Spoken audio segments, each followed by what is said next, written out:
Senator for Nairobi. Volume 2 of the County Counsel Assembly for Governor, bundle. just hold and pause the time for the Governor, please. Yes, Senator Sifuna. No, Speaker, we've been through this process many times, and these are experienced lawyers. Part of the thing they should do before they start is to introduce to the Senate their documents. You can't just refer to documents, and we have volumes upon volumes here. I would expect that Counsel for the Governor start by telling us what his documents look like, and then we can be able to go together. Other than that, you're just speaking to yourself.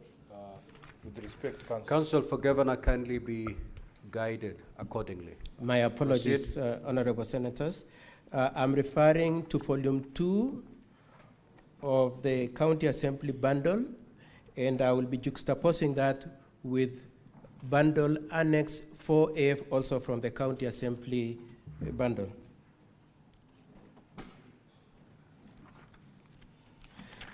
Mr. Speaker, sir, our preliminary objection, the first point I wish to address is what has been referred to by the IT expert, and that testimony, his affidavit is at page 79 to page 89. And at particularly page 81, paragraph 10, 11, and 12, he indicates that they have been using certain software for purposes of payments, budgeting, meetings, and so on and so forth. Then he says in October 2024, an enactment was made of Standing Order number 77, and attendant to the enactment of that section, they then developed a system for voting by upgrading what they already had for purposes of implementation of that standing order. Then he proceeds at paragraph 23, 30, and 31 to say that system is accurate, verifiable, secure, user-specific, and friendly. And Mr. Speaker, sir, that's where our preliminary objection lies. We would like to say, first of all, if it were a specific, if it was tailored to meet the intention of that standing order number 70, the standing order number 70, standing order number 77A requires that in the event an MCA chooses not to vote, then it must be deemed to have abstained. Mr. Speaker, sir, when we look at volume 1 of the Governor's bundle at page 98 to 101, if we could look at that. The Governor's bundle, page 98 to 101 to 106. It is the bundle is pink in color. It will be noted that if indeed it was tailored to meet the intentions of Standing Order number 77, then it should also have complied with the detail of 77.8, which says that any MCA who has not voted should be reflected as having abstained. You will notice at page 98 that the votes reflected in that report says 33 voted and there was 0 abstained. However, when you juxtapose that, if we could go again to the volume 2 of the Assembly's bundle, you will find an affidavit by the clerk of the County Assembly at page 90 to 93, and particularly at page 90, at paragraph 17 at page 93, the clerk is very specific that there were 47 MCAs in the Assembly on that date. Now, our case is that the 18 MCAs did not vote at all, and we have produced those affidavits.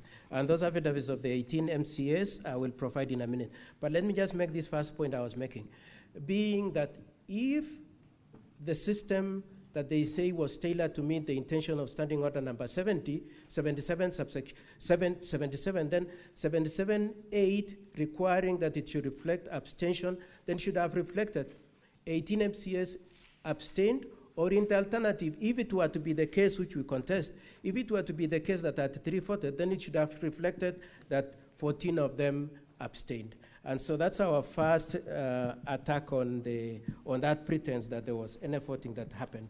It is our contention that just a piece of paper was prepared. The second argument we make is that 18 MCAs did not vote, and the maximum number of votes that that system should have reflected should have been 29 votes.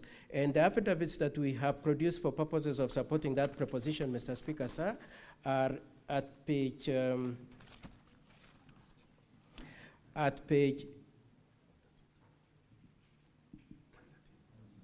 117 to 120 of the governor's bundle. That is an MCA called Kiptagan. Then there is an MCA called Kibet Bozuben at page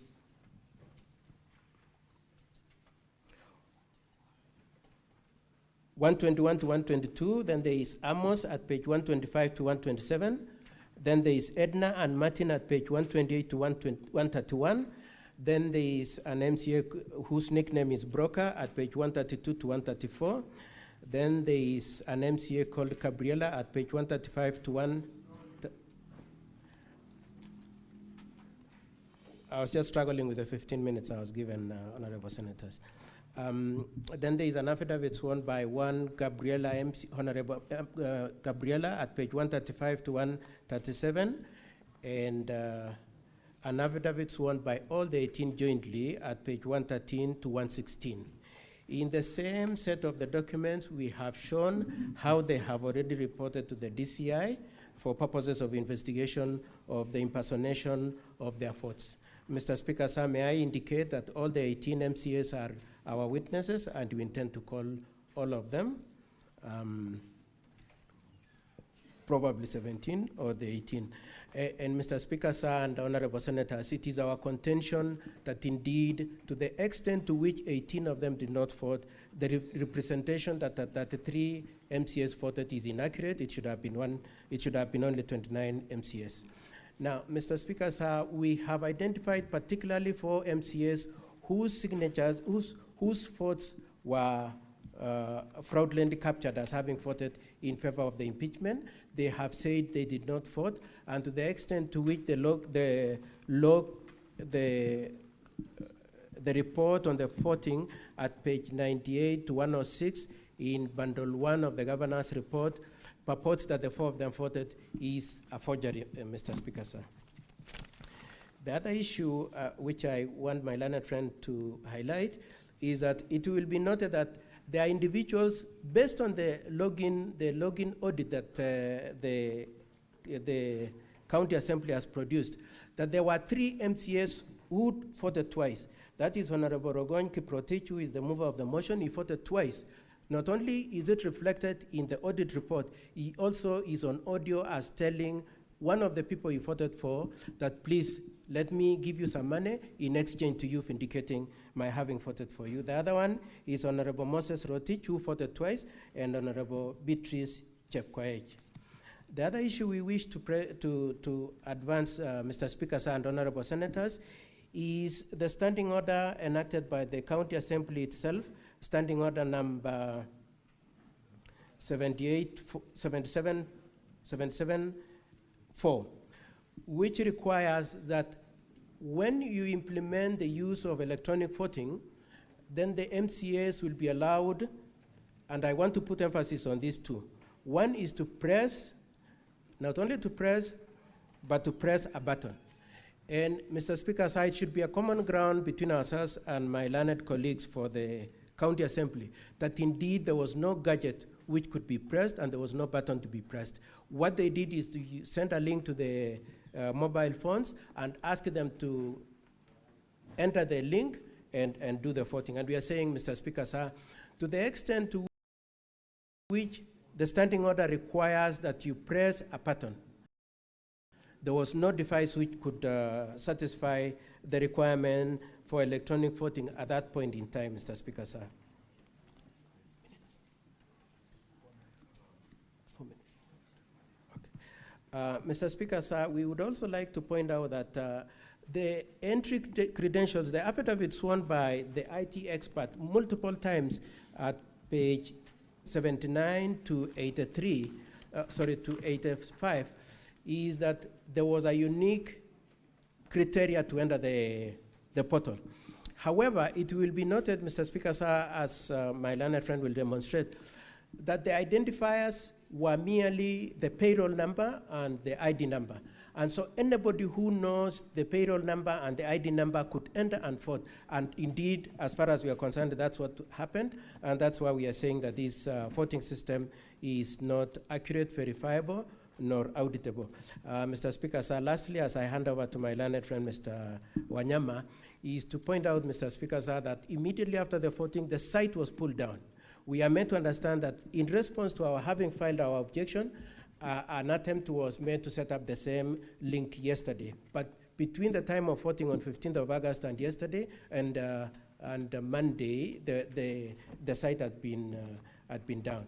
Mr. Speaker, sir, and honorable members, we contend that indeed this voting system does not satisfy the requirement that indeed a voting should have happened and that voting should have achieved 2/3 of the MCS to warrant you having to entertain and determine this preliminary objection. We pray that you decline to accept this motion into your House. Mr. Speaker, sir, I request for 5 minutes from my colleague, Mr. Wanyama.